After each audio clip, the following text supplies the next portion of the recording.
Assalamualaikum warahmatullahi wabarakatuh.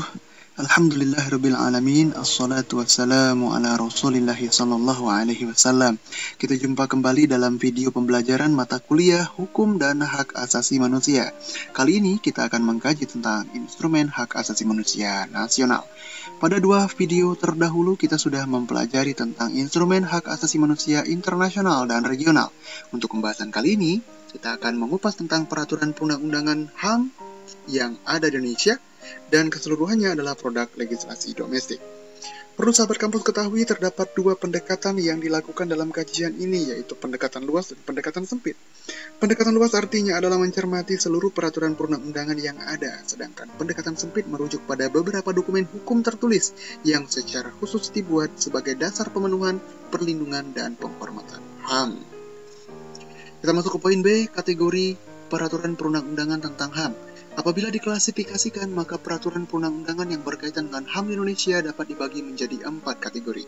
Yang pertama, konstitusi, yang memang di dalamnya harus ada jaminan hak asasi manusia.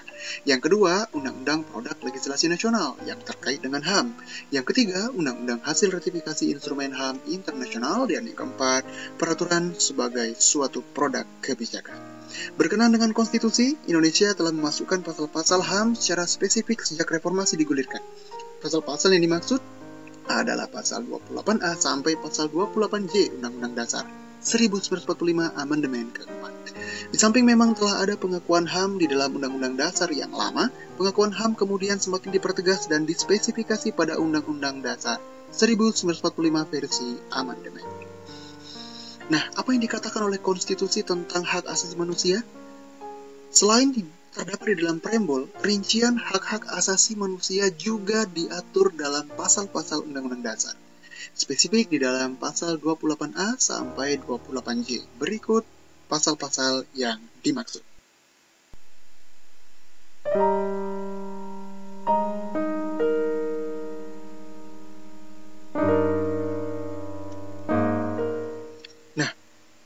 Bagaimana mekanisme pengawasan penerapan hak asasi manusia di dalam Undang-Undang Dasar 1945? Siapa yang berhak untuk mengawasi penerapan HAM itu? Penegakan dan pengawasan HAM di dalam Undang-Undang Dasar 1945 diawasi oleh MK, Mahkamah Konstitusi. Kendati tidak diatur secara eksplisit, MK merupakan lembaga yang berperan sebagai pelindung HAM. Dengan adanya kewenangan untuk menerima permohonan judicial review, maka MK merupakan salah satu organ pengawasan HAM secara domestik. MK hadir atas amanat pasal 24 ayat 2 Undang-Undang Dasar 1945 yang menyatakan bahwa kekuasaan kehakiman dilakukan oleh MA dan badan peradilan yang berada di bawahnya dalam lingkungan peradilan umum, peradilan khusus, dan juga MK. Kewenangan MK diatur di dalam pasal 24C ayat 1 dan 2 Undang-Undang Dasar 1945 dan pasal 10 Undang-Undang Nomor 24 Tahun 2003 tentang Mahkamah Konstitusi sebagaimana diperbarui dengan Undang-Undang Nomor 7 Tahun 2020. Kewenangan MK yang dimaksud meliputi beberapa hal, yaitu yang pertama, menguji undang-undang terhadap Undang-Undang Dasar 1945. Yang kedua, memutus sengketa kewenangan lembaga negara. Yang ketiga, memutus pembubaran partai politik. Yang keempat, memutus perselisihan tentang hasil pemilu. Dan yang kelima, memberikan putusan atas pendapat DPR mengenai dugaan pelanggaran presiden dan atau wakil presiden menurut undang-undang yang berlaku. Kemudian, instrumen selanjutnya ada undang-undang khusus tentang hak asasi manusia. Undang-Undang Nomor 39 Tahun 1999 diterbitkan atas respon banyaknya pelanggaran HAM di Indonesia. Saat Orde Baru berakhir, MPR mengesahkan suatu dokumen penting, yaitu TAP MPR nomor 17 tahun 1998 tentang HAM, yang kemudian menjadi embrio untuk kelahiran Undang-Undang nomor 39 tahun 1999 tentang hak asasi manusia. TAP MPR yang dimaksud berisi beberapa poin, yakni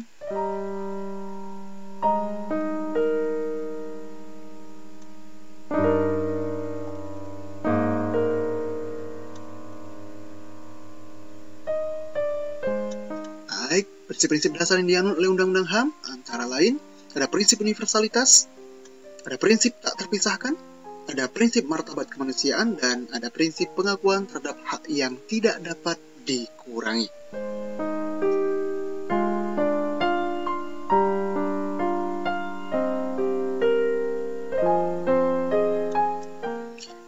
Kategori hak yang diusung oleh Undang-Undang Hak Asasi Manusia meliputi beberapa hal.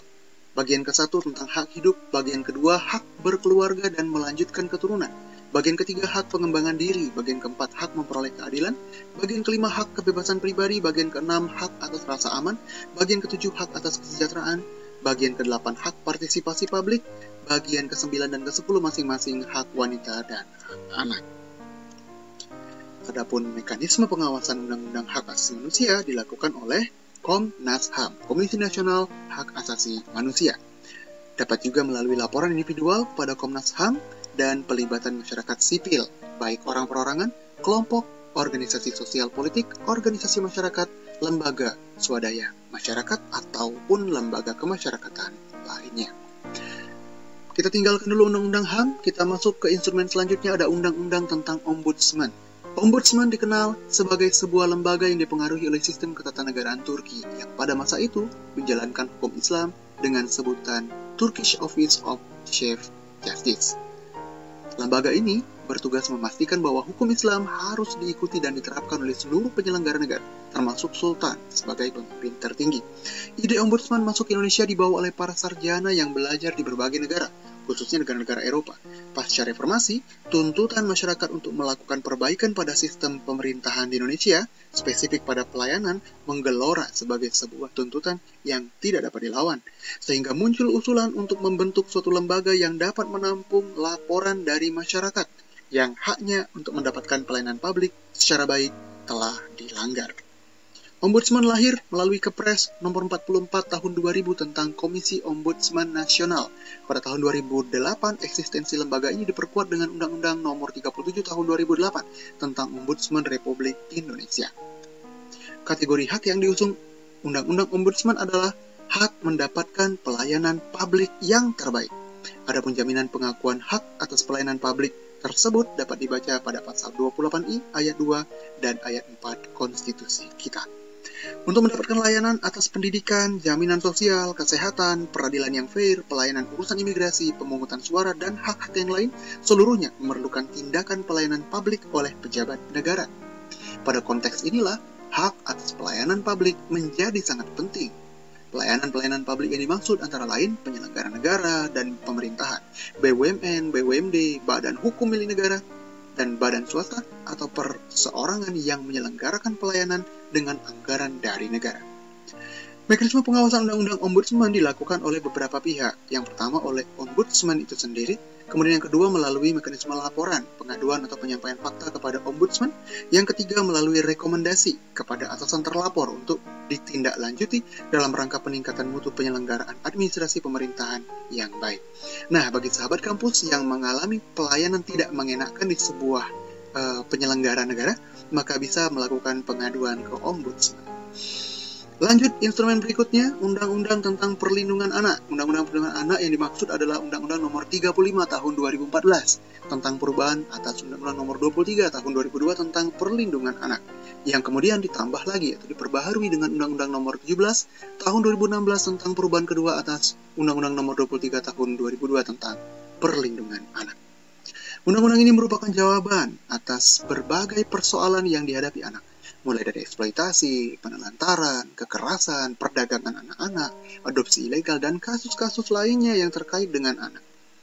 Adapun prinsip-prinsip dasar yang diusung Undang-Undang Perlindungan Anak sangat mirip dengan Konvensi Internasional tentang Hak Anak, yakni non-diskriminasi, kepentingan yang terbaik bagi anak diutamakan, hak untuk hidup, kelangsungan hidup, dan perkembangan, penghargaan terhadap pendapat anak. Berikut adalah kategori hak dalam Undang-Undang Perlindungan Anak. Ada agama anak, pendidikan anak, pengasuhan anak, dan perlindungan anak. Terdiri dari 4 kelompok besar. Mekanisme pengawasannya dilakukan oleh KPAI, Komisi Perlindungan Anak Indonesia. Kemudian dapat pula melalui pengaduan kepada KPAI, dapat juga melakukan mediasi dalam upaya menyelesaikan sengketa, dan laporan dari KPAI kepada pihak lain, khususnya kepolisian, tentang adanya dugaan pelanggaran hak anak yang menjurus kepada kriminalitas. Instrumen berikutnya, ada Undang-Undang tentang Lembaga Perlindungan Saksi dan Korban. saksi dan korban mendapatkan perhatian khusus dengan disahkannya Undang-Undang Nomor 31 Tahun 2014 tentang perubahan Undang-Undang Nomor 13 Tahun 2006 tentang perlindungan saksi dan korban. Kategorisasi hak yang diusung adalah memberikan saksi dan korban hak-hak atas jaminan prosedural dan substansial yang meliputi hal-hal sebagai berikut. Kita tahu bahwa sistem penyelenggaraan peradilan pidana di Indonesia lebih banyak memberikan perhatian kepada tersangka dan terdakwa. Tersangka dan terdakwa mendapatkan makan yang teratur, dijaga 24 jam, sementara saksi dan korban itu perlu juga mendapatkan perhatian khusus. Maka untuk itu, LPSK hadir. LPSK dapat memberikan keputusan restitusi untuk saksi dan korban, dapat berupa ganti rugi, dan juga penggantian biaya perawatan medis dan atau psikologis. Mengenai mekanisme pengawasan, langsung dilakukan oleh LPSK sendiri. Kemudian ada Peraturan Presiden tentang Komisi Nasional Anti Kekerasan Terhadap Perempuan, Perpres nomor 65 tahun 2005. Secara historis, pembentukan Komnas Anti Kekerasan Terhadap Perempuan dipicu oleh banyaknya perempuan yang menjadi korban kejahatan, seperti perkosaan dan pembakaran pusat-pusat perbelanjaan yang terjadi pada masa transisi di tahun 1998.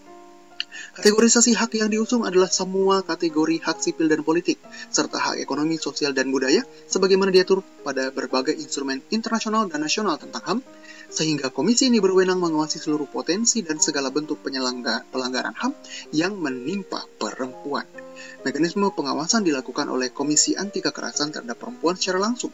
Komisi ini bersifat independen, namun segala bentuk kebutuhan pembiayaan akan dibebankan kepada APBN. Yang terakhir ada Undang-Undang tentang Penyandang Disabilitas.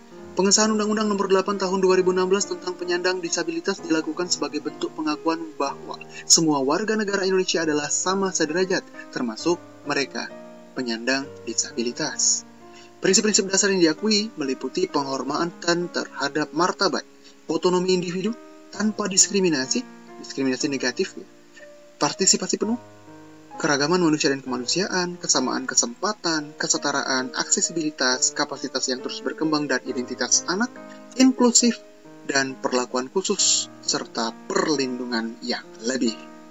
Kategorisasi hak yang diusung dalam Undang-Undang Penyandang Disabilitas secara umum meliputi hak sipil dan politik, serta hak ekonomi, sosial, dan budaya sebagaimana diatur pada DUHAM, Konferensi Internasional Hak Sipil dan Politik, dan Konferensi Internasional tentang Hak Ekonomi, Sosial, dan Budaya.